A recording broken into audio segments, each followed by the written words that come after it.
You never expect your own blood to try and steal your house, until the sheriff knocks on your door with a court summons in hand. That it was a Tuesday, mid-afternoon, and I had just finished reviewing blueprints for a new downtown project. That I remember the sun hitting my front porch in that way that makes everything feel still, safe, ordinary. Then came the knock. The uniformed deputy handed me a thick envelope, nodded once, and left. "You've been served," he said, as if announcing the weather. Inside was a civil complaint. Plaintiff: my niece Amanda Reyes. Allegation: I had promised her full ownership of my cabin property in upstate New York, a place my father built with his own hands and I'd inherited a decade ago. Attached was a letter, dated 2 years prior, typed, signed with my name in sloppy ink, notarized. That I sat down slowly, reading every line again. That my heart wasn't racing. That it was something colder than panic. A silence in the bones. That I had never written that letter, never even discussed giving her the cabin. I called my brother,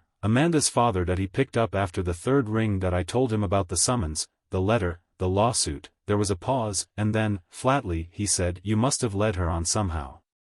My hands clenched. "You think I promised her my property? I think you better get a lawyer." That was the end of the call. The next morning, I was in the downtown office of Ellen Kraft, a civil litigation attorney recommended by a colleague who'd gone through a nasty estate battle. Her office was cool, professional, marble desk, muted tones, legal books lined up like sentinels. She didn't waste time on small talk. "Walk me through it," she said, sliding a yellow pad in front of her. I told her everything: the summons, Amanda, the letter. My brother's phone call, how the signature didn't feel like mine. Because it wasn't. She read the complaint while I spoke, her pen still, her face unreadable. When I finished, she looked up. "This document," she tapped the letter, "it's either forged or coerced, but either way, it doesn't hold unless they can prove intent and validity under contract law. Did you ever write or say anything, email, text, voicemail, that could be misconstrued as a promise?" "No, never." "Then our first step," she said, "is verification that we challenge the authenticity, but quietly. No reaction, no contact with Amanda. Let her think you're shaken." I nodded. "You think it's forgery?"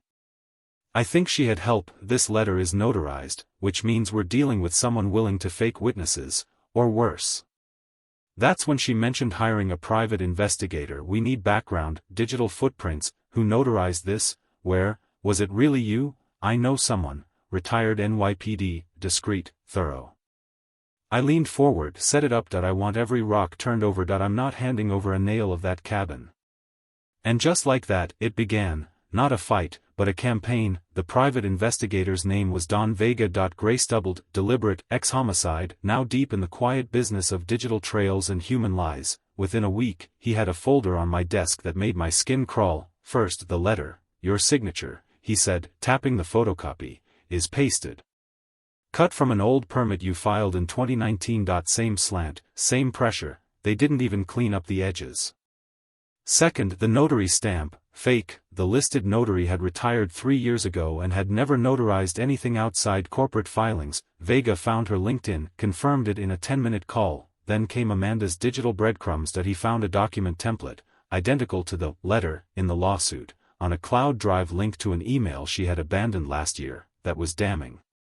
More so was a flurry of online purchases and PayPal payments tied to her name, legal stationery, ink cartridges, even a downloadable, realistic signature kit.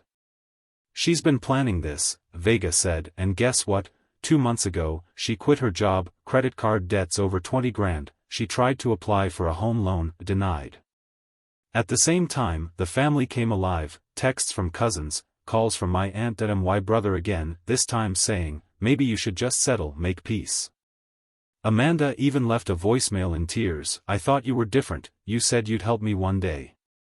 I saved everything, every call, every word. The story was unraveling, and now it smelled of desperation, not confusion. This wasn't a misunderstanding. It was a hit job. A quiet theft dressed in family colors, and I was done pretending it was anything less. It started on a Sunday. I was sipping black coffee on my porch when a silver SUV pulled up to the curb too fast. The doors opened, and out spilled Amanda, her mother, my sister-in-law, and my brother, all wearing forced smiles like masks stretched too tight. "We just want to talk," Amanda called out, stepping onto my lawn. She held a folder in one hand like it was evidence. My brother trailed behind, already tense, inside the living room, the tone shifted fast. "You promised her," his wife said sharply, eyes gleaming. "You told Amanda she'd have the cabin someday." "No," I said calmly. "I didn't." Amanda's voice broke. "You said family looks out for each other. That cabin, it was always going to be mine, everyone knew that." "I never said that, and you know it." The room tensed. My brother looked away, jaw tight. "You're punishing her because of a rough patch," her mother snapped. "You have so much, and she has nothing." I stood. "You've said what you came to say. We're done here."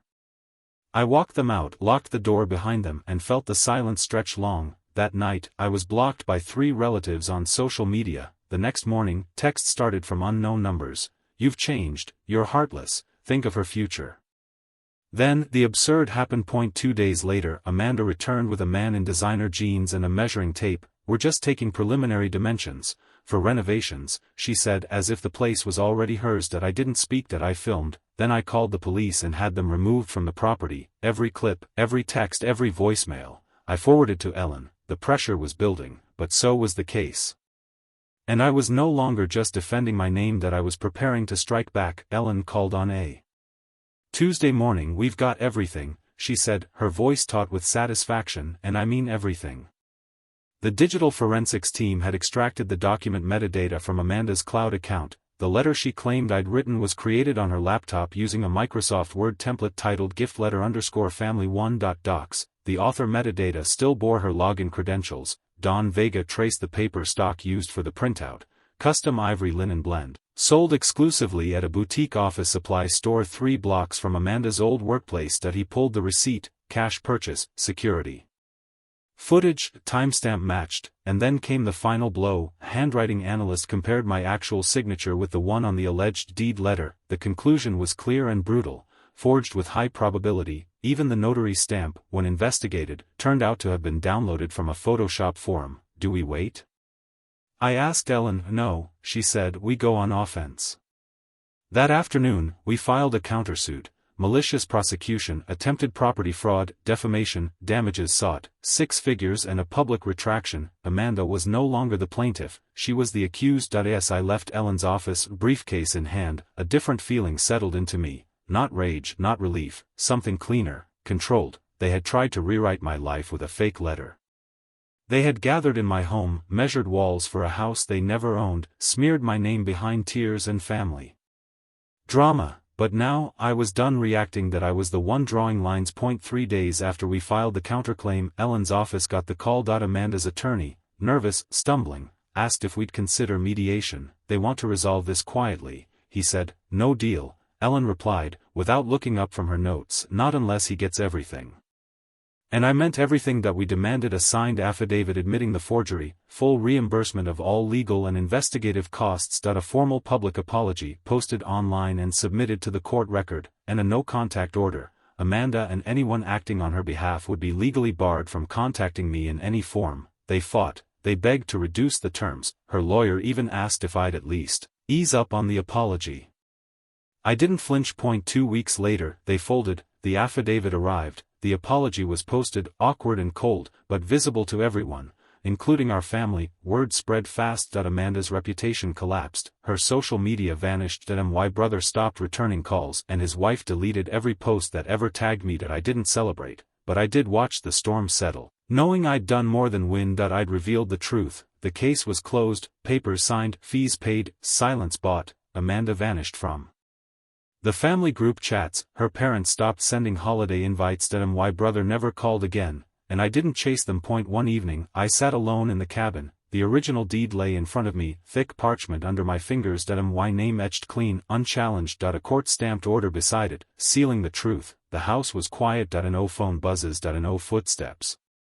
Just the low hum of the furnace and the distant wind through pines. I poured a glass of bourbon, not to celebrate, just to mark the end. I'd lost my brother, maybe forever, but I hadn't lost myself. I never lied, never struck first. I just stood my ground, and in doing so, I held on to the only thing that truly mattered, my name. No applause, no victory speech, just peace, and finally, that was enough.